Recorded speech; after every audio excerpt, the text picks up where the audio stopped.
Hey guys, welcome to Contest Prep University. I'm Joe Klemczewski with Adam Atkinson, and we're going to do another episode in our series, Coaching Behind the Scenes. So I really liked our start in this, Adam, because I feel like it really does give both clients and coaches a perspective that they often don't get when they're just on one side of that divide. So the first time we talked about communication and how important that is and what that's like on both sides, I thought this would be a great week to talk about, from a coach's perspective, what it really takes to win, what it takes to be successful, what it takes to become a champion even beyond what you may think possible.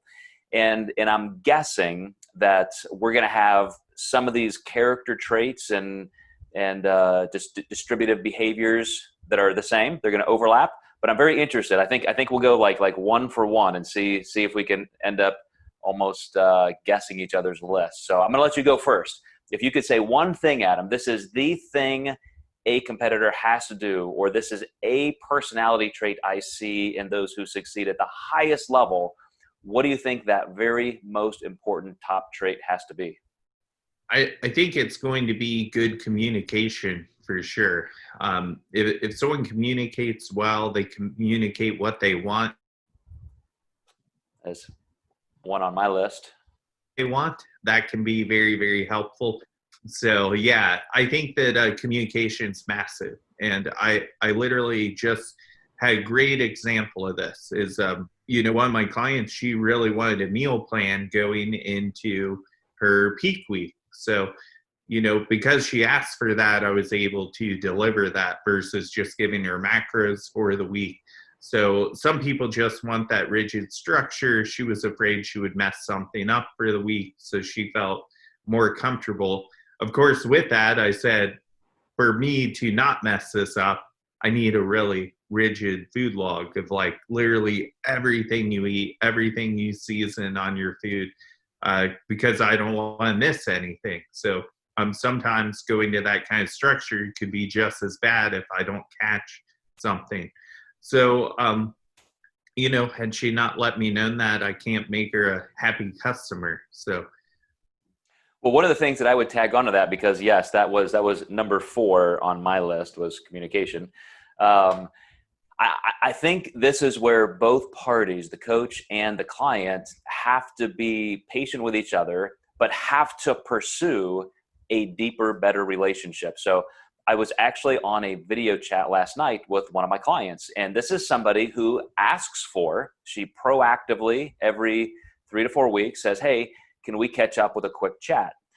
And every single time I, of course, say yes, but then I kind of scratch my head. I'm looking through our notes. I'm looking through all the data, and I'm thinking, what are we going to talk about? I'm not sure, there's, which is fine. I'm trying to be prepared.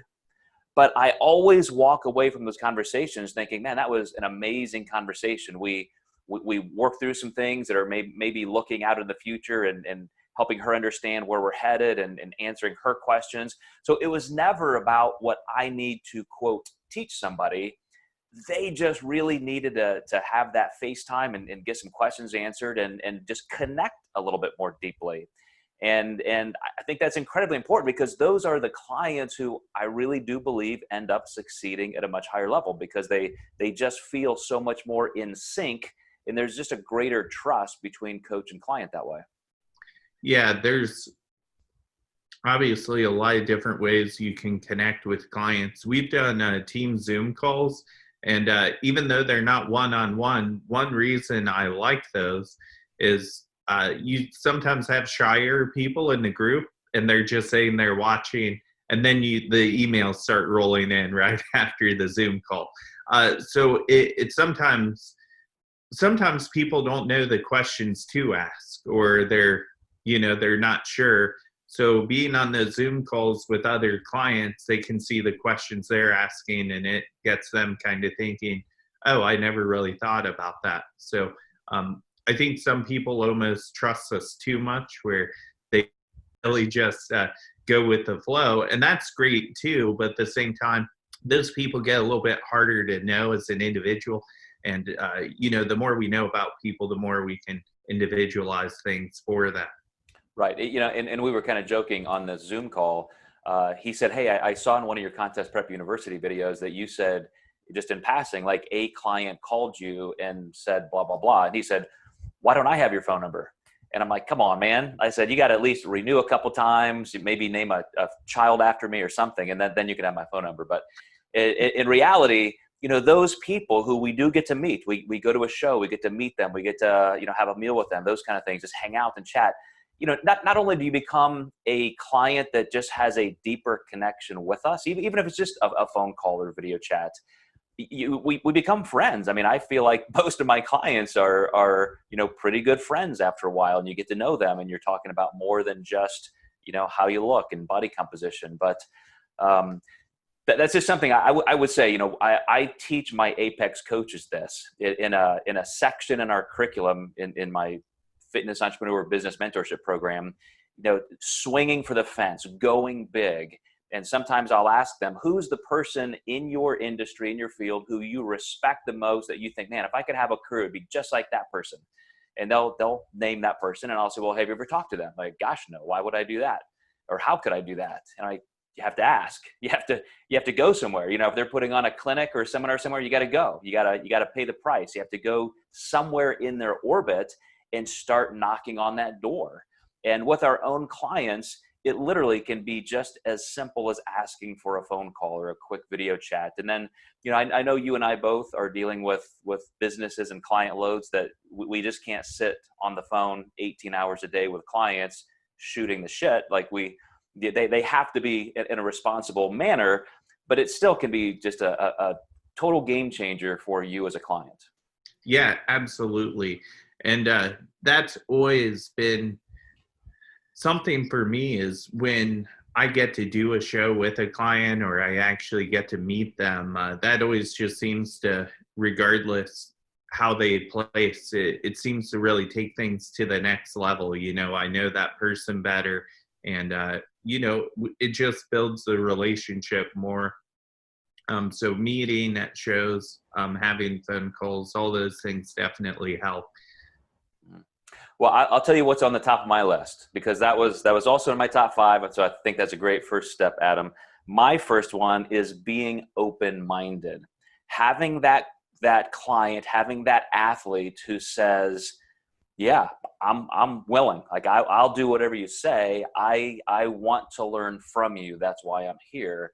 And as you said a few minutes ago, we don't want blind trust. We don't want people just to grovel at our feet and do whatever we say. I want there to be some inquisitiveness and some, checking where it needs to be done. But I was, again, on a call this week with a new client.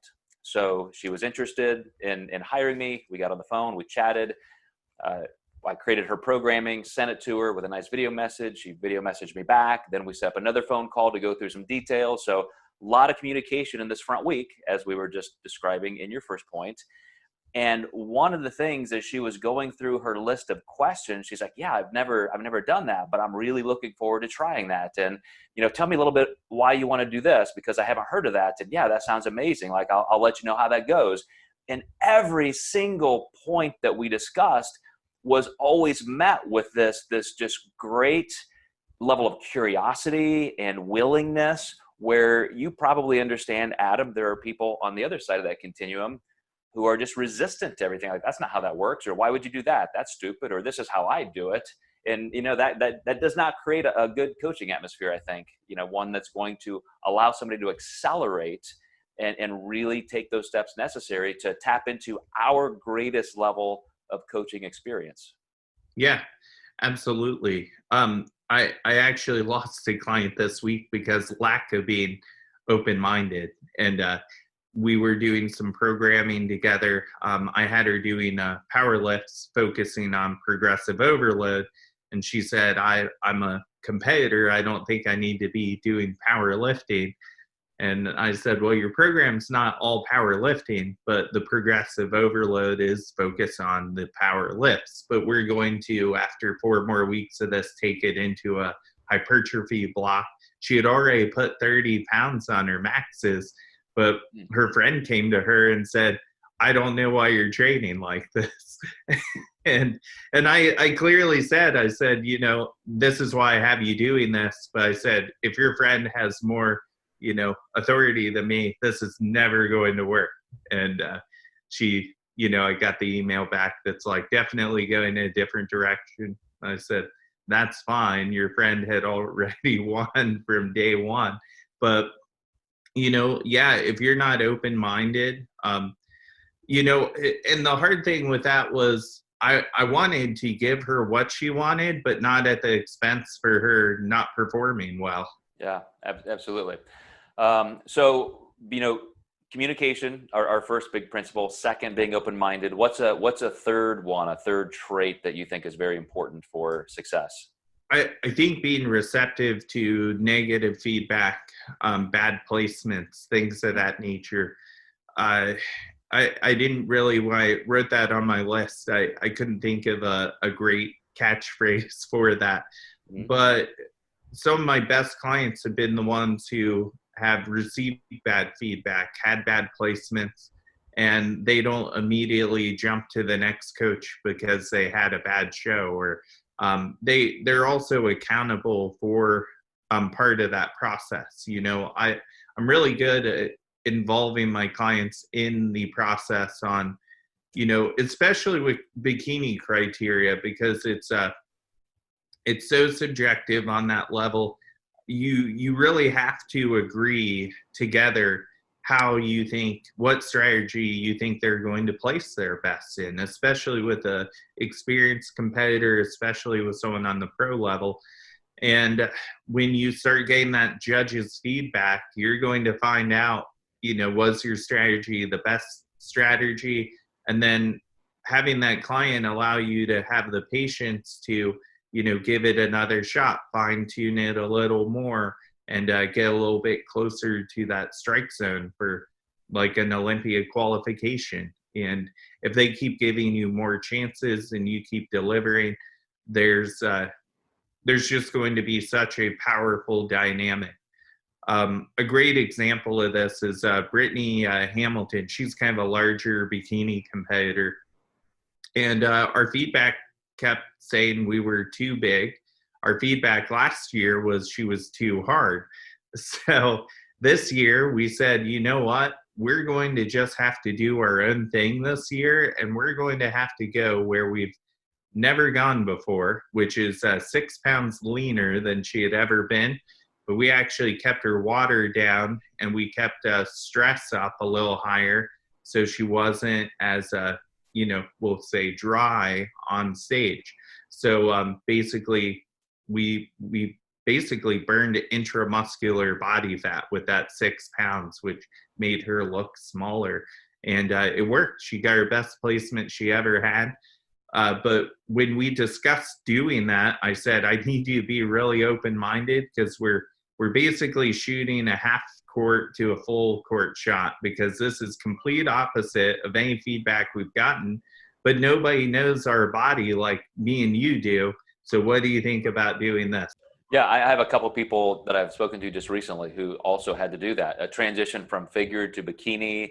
I'm like, man, you know, it's great to have that advantage where you're almost too good for bikini. You have too much muscle, you get too lean, then we can play with those variables. But I'm interested how you keep somebody's stress up. Did you have her like sleeping with rattlesnakes, or like how do you make somebody stressed all the time?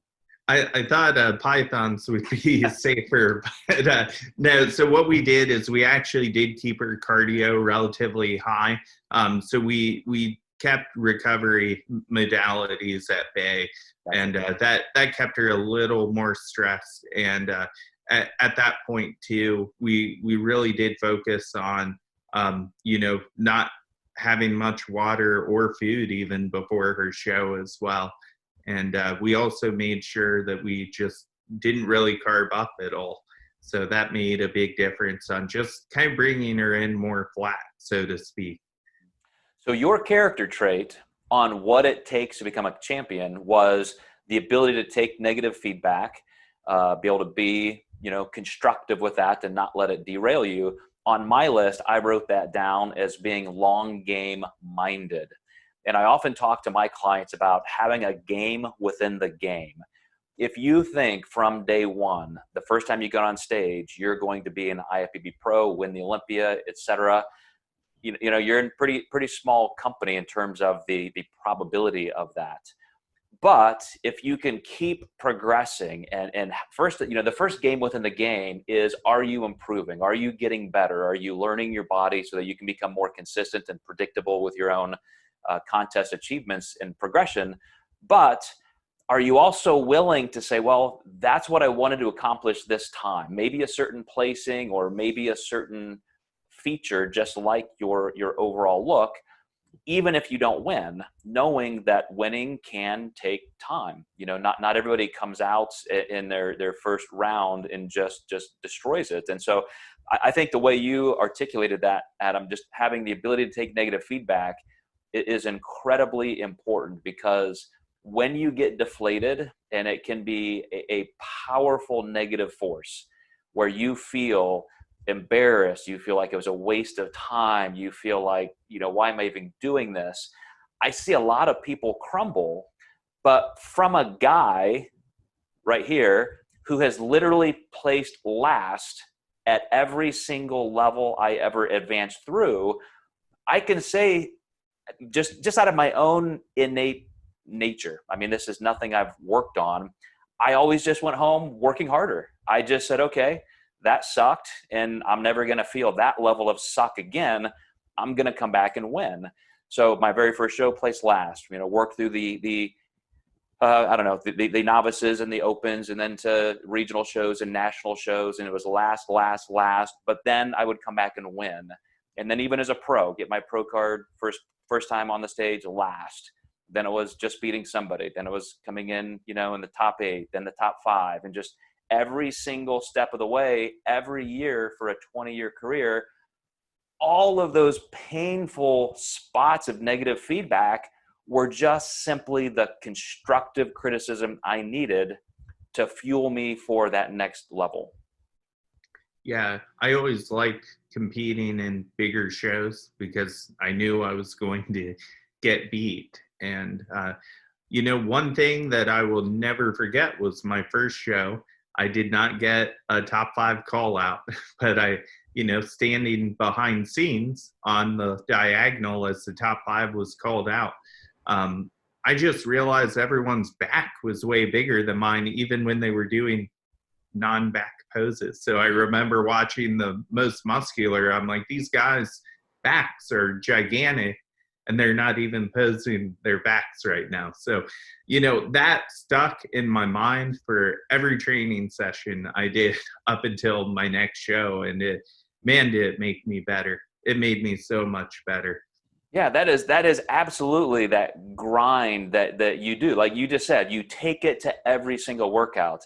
And that is always one of the greatest motivators. I mean, you literally just took me back to those days when I was still competing, because that is the driving force behind every workout, was exactly what I needed to work on most for that next season. I had a client who did prep this year, and, you know, I just knew she didn't put 100% in, and she knew it too. And she was very upset. This was post-Arnold. And I said something to her. I said, I am very sad that you're crying and this upset, but I truly want you to remember how you feel right now. And I want you to go into your next prep and say, I'm not going to feel this way again. So your whole off season, I do want you to remember this moment of us together and you being upset, but remember that you're not going to feel this way the next time you compete. And she's had a really incredible off season because that's just really stuck with her. And of course, I'm sympathetic when people are crying and upset, but you know, I find when people bounce back from that, they're mature, they do very, very well. And they tend to have already developed all these qualities that we're talking about. Mm-hmm. Well, you just touched on what I had second on my list, which is the character trait of just being consistent. And I put a little, you know, parenthetical beside that, which was, you know, not getting behind, because there there are some clients, and I have some right now, that are always like, oh, this wasn't a good week, but we'll get them next time. And, you know, this happened and this happened. And so this didn't work out, but, and, you know, they're pretty chill about it, which is good. Like, I want people to feel like this is a sustainable, normal part of life. But at the same time, you're going to run out of time. And if you want to be on a stage against other people who have dedicated their entire year, entire career to that moment in time, and you've been treating it like that, like, yeah, you know, we'll get there. Yeah, you're gonna find out that shows up in the results. And so I think one of the most important character traits we can have is to make sure we embed this process in our lives and in our schedules in a way that fits, that we can just make those decisions based on our principles and our values toward ourselves to be consistent. Because, man, it is just one little decision point at a time that can take a day of progress away or a week of progress away. And that was always in my mind. Like, even when I was training clients in person, like, you know, doing personal training as well as posing coaching and all the nutrition work, Adam, I'm in somebody's ear whispering to them, like, what do you think your competitors are doing right now? Are they working harder than you? Are they going to quit 2 reps shy? Are they going to give in and eat that food tonight that you're thinking about eating? Like, those are the kind of things that a champion thinks about. And somebody who's going to eventually win, they will never let somebody just roll them over because they're willing to put in the work. You have to be that consistent from day one. That's just what this sport requires. You don't get 3 strikes every time at bat. You don't get 9 innings. You get 1 shot on that stage, and that's it. Yeah. And you know, it's so different now with Instagram, because sometimes you do get to see your competitors to some degree, but you never know what your you know, how many times do we go to a show and we think we have a pro card, and then that one person shows up that you've never seen, like, ever, and you're like, where did they come from? And they kind of ruin your chances. Mm-hmm. And I had a girl, Mary, she told me, she said, I will only prep with you if you promise not to tell anyone I'm doing it. And she wanted that as, like, you know, if I decide I get there, I don't want to do it, I can pull out and it's no big deal. She showed up the day of the show. She won everything. My girls were very upset. Why would she do that and not announce it? I'm like, well, everyone has the right to, you know, prep in silence or be very vocal about it. And Mary was this client's name. She wanted to be very silent about it. And it was really awesome because she did it just very silently, no bitching and complaining. She just went in, grinded, and called it a day. It's awesome. That is definitely a trait of a champion. Do you have anything left on your list that you think has to happen for somebody to win big? You know, there was something I was thinking of, and I think that for me, it's just one of the biggest things that someone can do is just be honest with yourself too. This is you have to be really honest, because when you're talking about your body, it's just a very vulnerable spot to be in. So, you know, getting right to the point and saying, you know, my glutes need to be bigger. Just being honest with yourself on what you need to change can be very, very vulnerable for sure, because we are talking about our body and our image. And I think that being honest and not really beating around the bush, because I think a lot of people, when they communicate with me, they still do feel vulnerable, even though I'm here to help them. So I just think being honest is definitely, you know, that goes with tracking too. But I think when people talk about their bodies, they're sometimes not as open as they could be. Yeah, I think very parallel to that is also being honest in your assessment of other people, because, you know, how many times do you get your clients who may have missed a win by 1 point or 1 placement, and they, You know, they always say, oh, that was political, that was rigged. Everybody in the audience thought I was supposed to win. And you look at those pictures and you're like, well, yeah, it's definitely close, but here's exactly what that person had over you. And absolutely, I mean, I can see you guys trading first place votes, but here's why other judges did not see it that way. That's a level of honesty that does require some maturity, because otherwise you're not going to be able to go through those other traits you and I discussed and work on the things you need to work on. If you think that you are entitled or you have arrived, you have everything you need, you're above reproach, nobody else even can lay a finger on you, you're not going to improve. And so I think that's a really important one, Adam. Yeah, I've always said if someone has one thing on you, they deserve to beat you, because that's probably that one thing they were looking for. Well, there's one last one that I have on my list, and we've kind of touched on it tangentially, but it's truly, I think anybody who ends up being a master champion, somebody who just goes in, that they win an IFBB pro card or they win at the pro level, world championships, Olympic championships, anything that you can say is just the elite for that person, they didn't do it by accident. This is somebody who has that Michael Jordan, Tiger Woods, Larry Bird kind of mentality that there is just no plan B. Nobody is going to take this away from them. They will do anything it takes to win. And that's a hard thing to say, because you and I would both temper that with, well, you also have to think about your career and your family, and this can't be too obsessive. But when you have the time to channel that obsessiveness, that's what champions do. It goes back into, like I said, we talked about consistency and communication and finding the ways to win and be honest with yourself and take negative feedback. All those things we talked about, you still have to funnel that all into the fact that if I'm going to win this, absolutely nobody's going to get in my way. I will do anything it takes. And you and I have both had competitors like that, clients like that, and it's the difference maker. That's the difference between second place and first. Yeah, absolutely. And you do come across those clients that are just, they were definitely born to compete. And it's almost like they were going to get a pro card no matter who they worked with, type situation. But you've got to have a mindset to match that, because I've had plenty of people who have came in and they do look the part, but the mind just didn't match the body to, once you're on that pro level, everyone has the genetics typically to do it.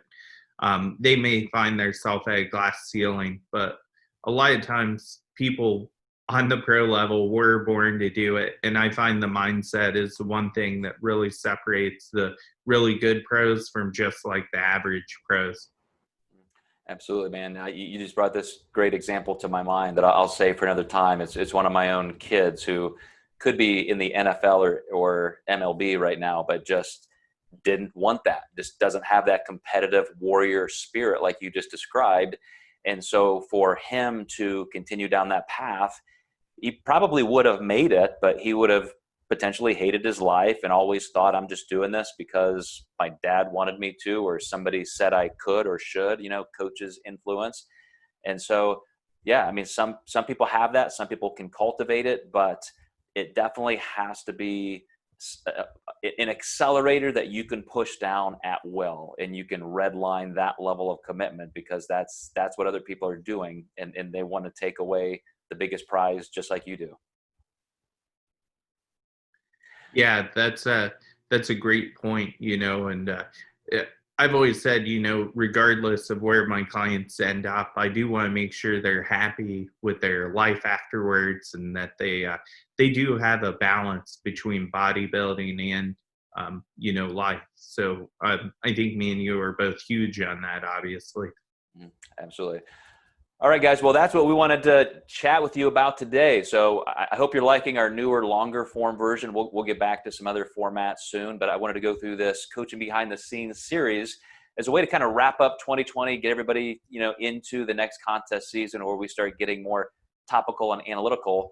But these are the traits that I think, and of course Adam thinks, that you need to have if you're going to win big, if you're going to be a massive champion, the next legend. And we will see you next time in Contest Prep University.